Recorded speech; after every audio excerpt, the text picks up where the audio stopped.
So, guys, this is the Sleeved2fit podcast. This is number 2 right now. If you haven't watched the first one, you would have met Pam Evans. So after this one, go ahead and watch that one and come back here if you want to. But here is I just want to give you guys a brief about what this podcast is going to be. We're going to be giving tips and tricks, kind of sort of thing, product reviews, but also interviews with people who have gone through our program and somebody who's actually gone through surgery. So I have Morgan here. And Morgan, you want to introduce yourself?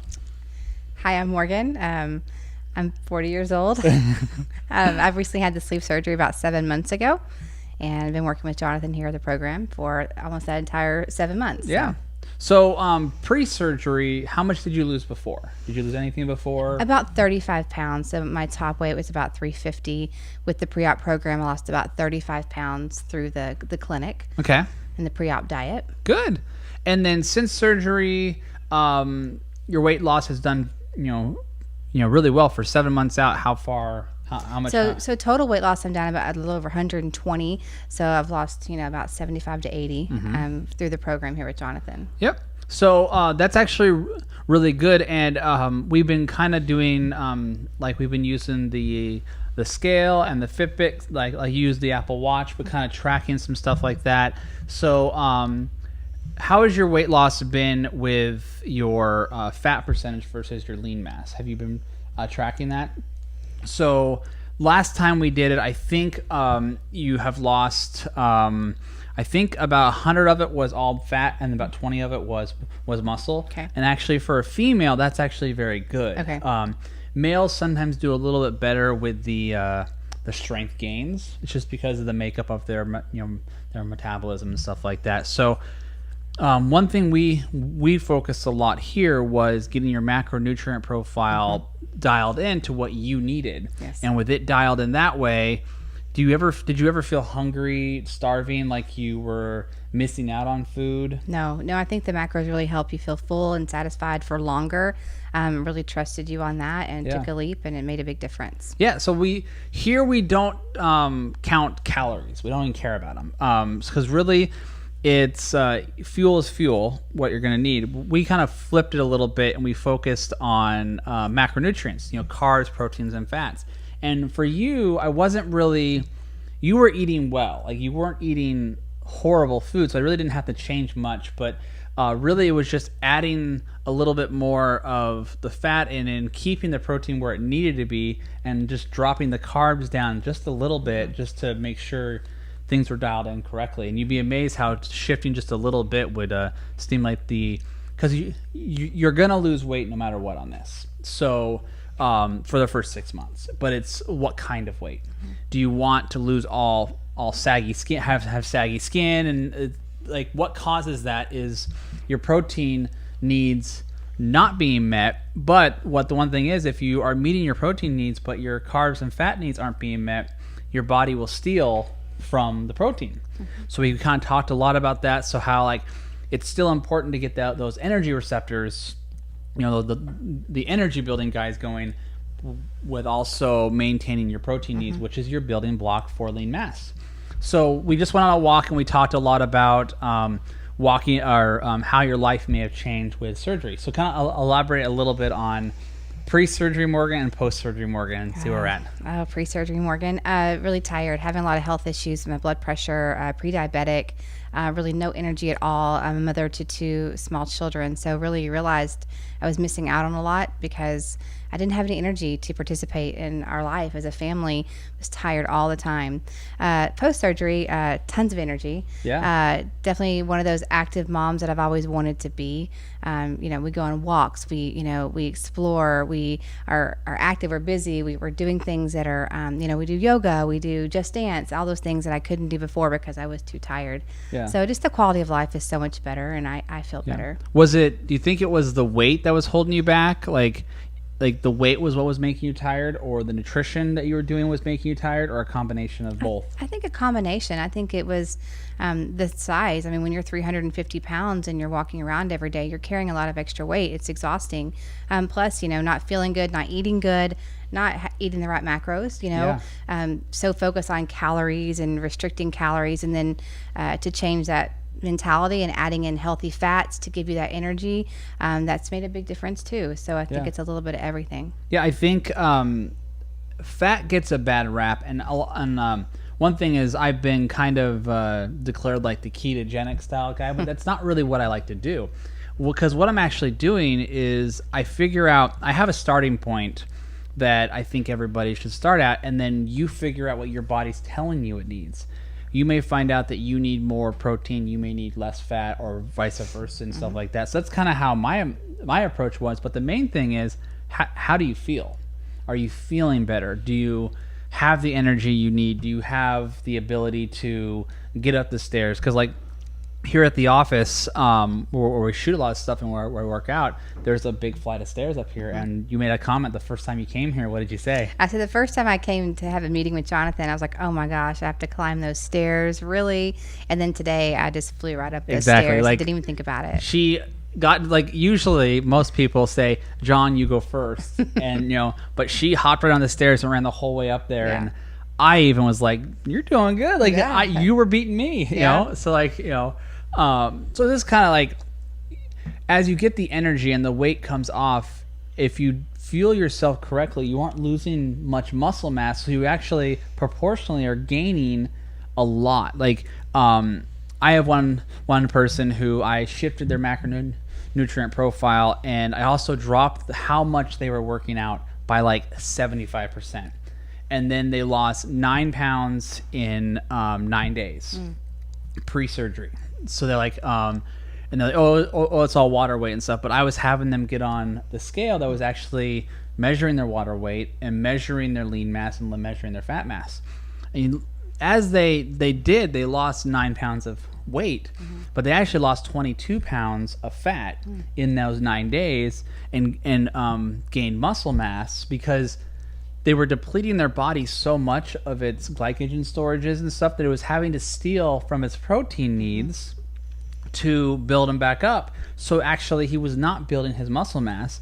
So the body was in this starvation mode and was stealing all the good quality protein it was using. So that's kind of like our concept of that. So in our coaching program, we talk a lot about, getting those macronutrients dialed in, working out at a good pace, but not overdoing it, and knowing when to stop. Yep. Like, you have a little bit of hip problems and stuff, and I think it's because of how much your hips have shrunk in just a short period of time. But because of that, you don't like to do the rower. So but because of that, one thing I said was, let's not work on the rower anymore. Let's work on your mobility, and then we'll go back to the rower. Yep. So even though like your goal may not be to ever use the rower is a good piece of equipment. So should I just throw you on it and try to get the rowing technique down so you can do it?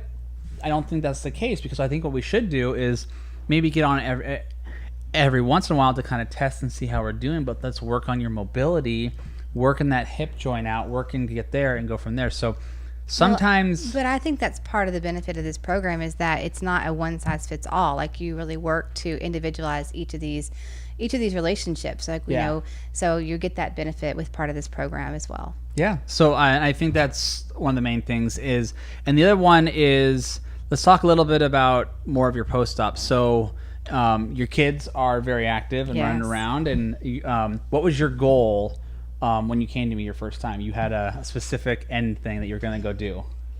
I don't remember. What are you doing tomorrow? Oh, yeah. I'm so excited. I'm going to Disney World tomorrow. So I knew the trip was planned when I had my surgery. So the idea was to go to Disney World again and to have the energy and be able to not worry about a lot of the things I worried about before. Like, will I fit on the rides, or will I have enough energy? And it's going to be so amazing going back now, 120 pounds lighter. Yeah, you're not going to have nearly the problems. Yeah. I don't think you're going to have any energy problems. No. You are going to have the humidity issue, but you've been there before. You know what it's like. But I think it's really cool. I like to set a goal and work towards and have it happen. But one thing I talked about with Pam on the last podcast was goal setting. So you have this goal was to get to Disneyland. What's your next goal? I have so many. I actually have a whole list. NSVs, things that I've celebrated along the way, from small things like, walking into a restaurant and not worrying about where I'm going to sit. That was an NSV. Walking a mile without being winded. So I've achieved that goal. And for some people who don't know, who are new to the weight loss surgery, NSV is non-scale victory. Yeah. So, okay, those were victories that you've already had. What are your new goals?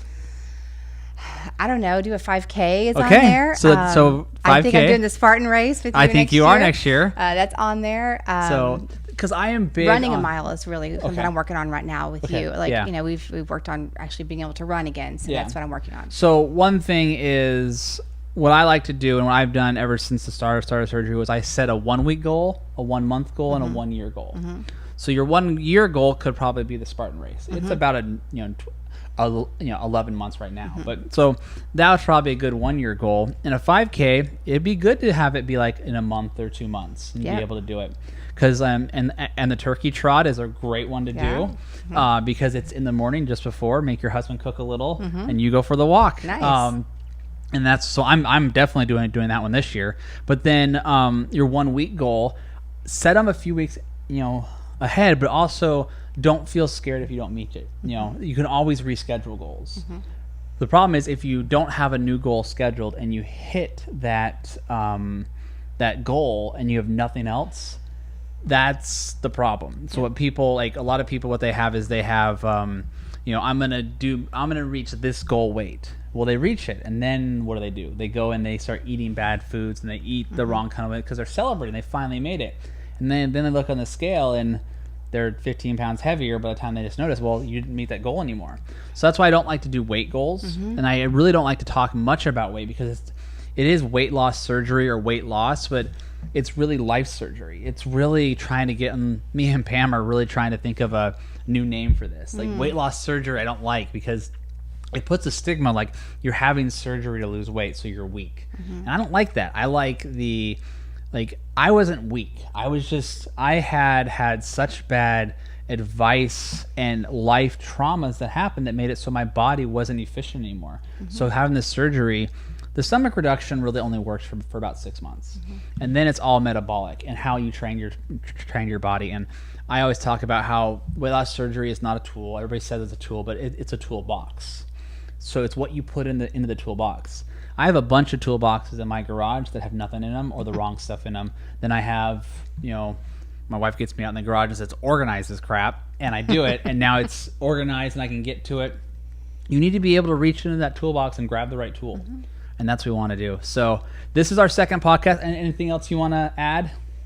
No, about goals. One thing that's great about the program with you is like, we come every week, or you're reading something, there's a weekly goal that we're trying to achieve before we see each other next. So I think that really helps too with short-term goals, that they're not weight related. They might this week try to do this week focus on this. I think that's really helpful. And the good thing is you're local, so you can come to the gym and stuff like that. But if you're not local, we have a whole online base where it's really great. You can actually go there. You can actually book a coaching session over the Zoom.